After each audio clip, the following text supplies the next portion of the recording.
my younger audience. Dapat daw, kinakapa mo habang sumasagot. Sige. For my younger Ano, audience. tumatalon yung isa? Tumatalon siya.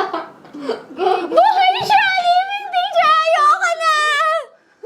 Saan mo kinuha to? Dali.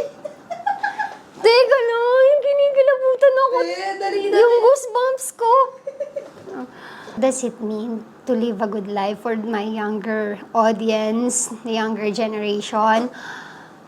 You are living your life when you put your energy or all your energy on the things that you love doing. Okay, yung masaya ka, okay?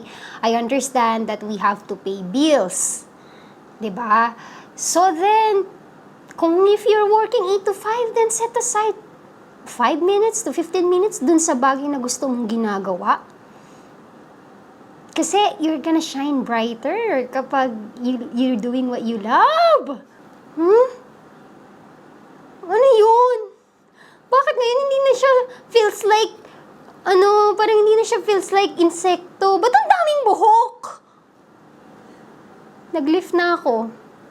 Ano to, sibuyas? Balat ng sibuyas?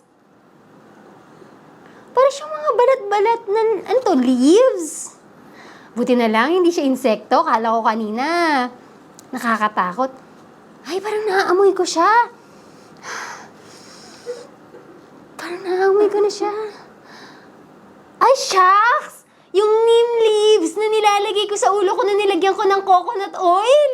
Naamoy ko siya. Ah! I won! I did it! Alam mo yung neem leaves na kinukuha ko dyan sa Bicentennial Park, Clark? Yung mga Mongolian ladies kasi sinaunang panahon, they use it to grow their hair. Ginagamit nila to, and then I thought of putting some coconut in it, coconut oil, and then yan, nilalagay ko siya sa hair ko, minamassage ko siya.